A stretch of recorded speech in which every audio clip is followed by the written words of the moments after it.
years ago, I was at a retreat for families of children with cancer.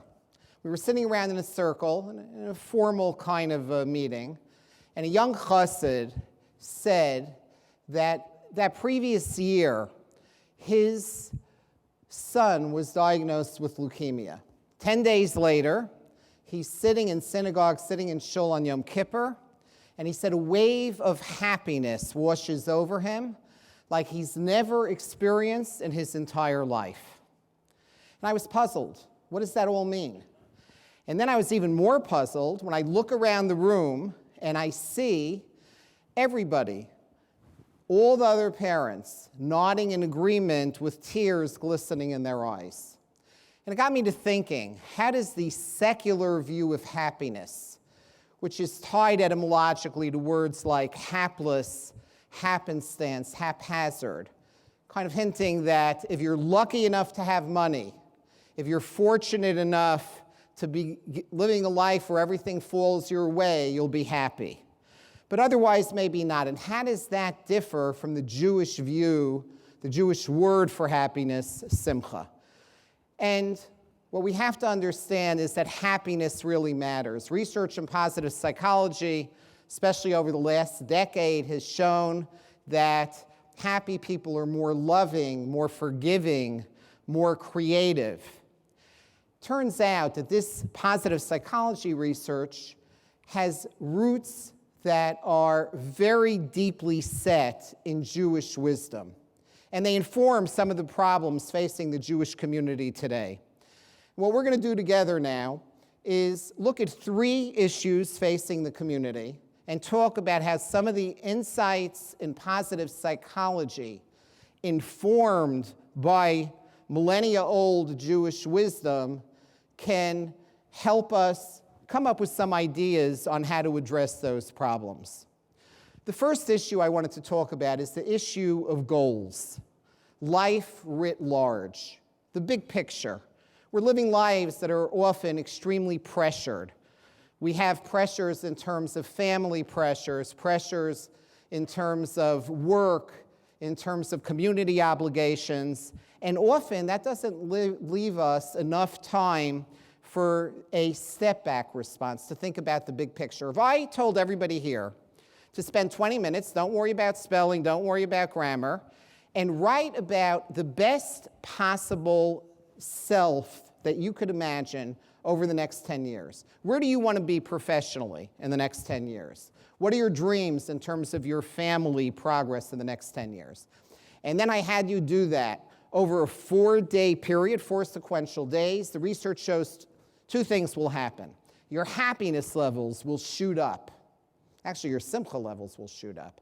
Also, it'll make it more likely that you will realize those goals. Again, this is rooted in ancient Jewish wisdom. It says in Proverbs and Mishlei, Be'ein chazon yifara am. Without that vision thing, you're going to lose it. You're just not going to be able to think about the big picture. My favorite way of thinking about this was something I saw that was written by Michael Josephson, an attorney who's the head of the Center for Ethics in California. He said, here's how you have to live your life. Imagine you're a fly on the wall at your own funeral.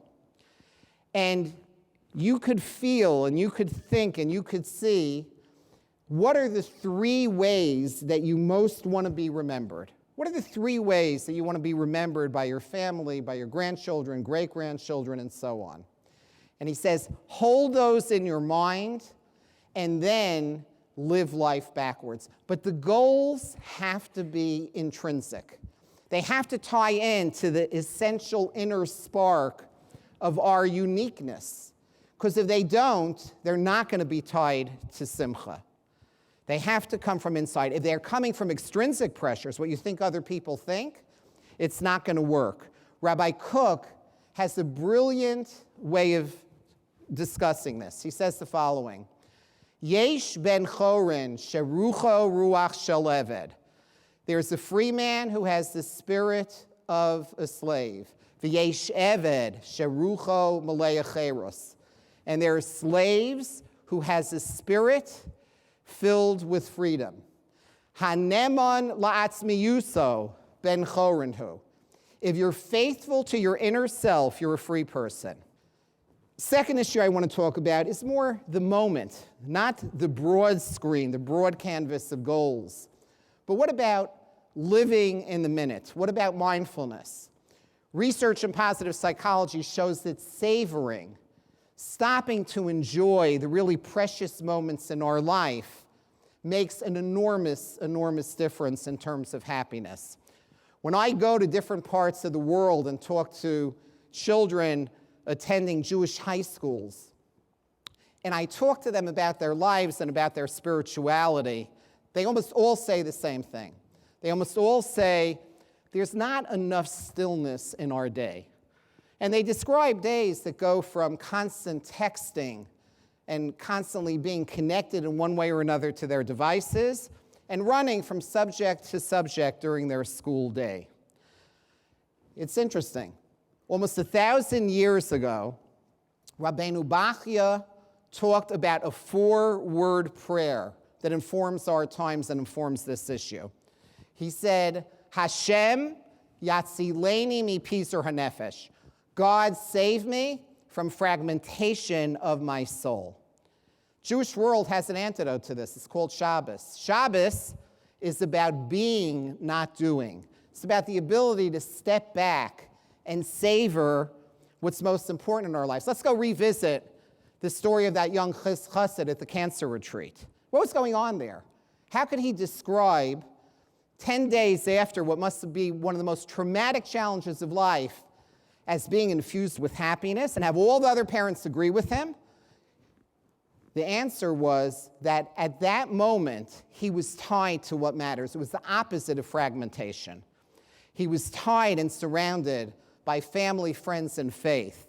Simcha, according to some, is tied to putting 2 Hebrew words together, sham moach, where your head is at. If your head is in a place of meaning, happiness will ensue. Author Robert Brault says, enjoy the little things. For one day, you may look back and realize that they were the big things.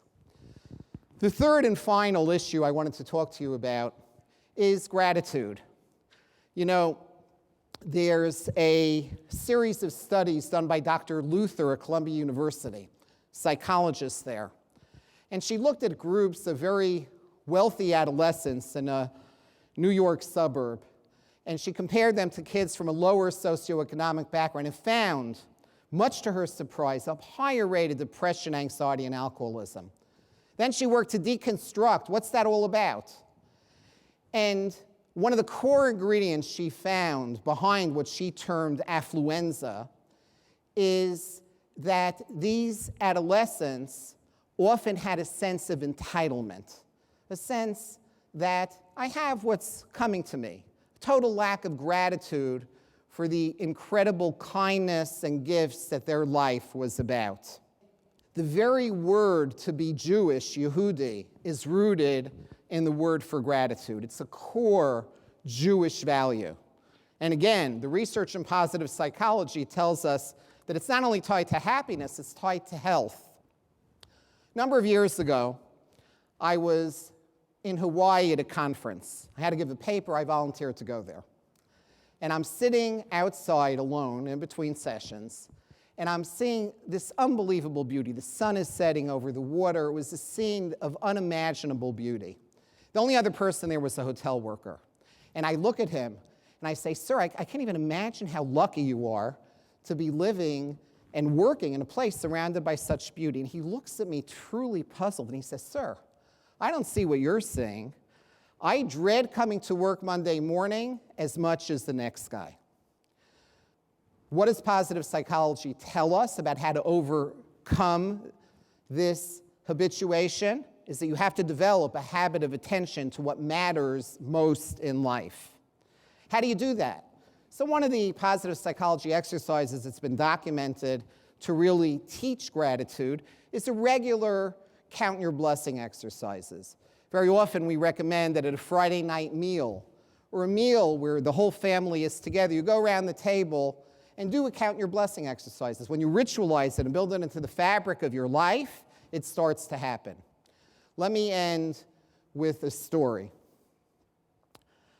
A number of years ago, it was the height of the second intifada in Israel. And I was there working with some of the survivors of terror bombings and mostly with the therapists working with them. It was a very intense and draining 2 weeks.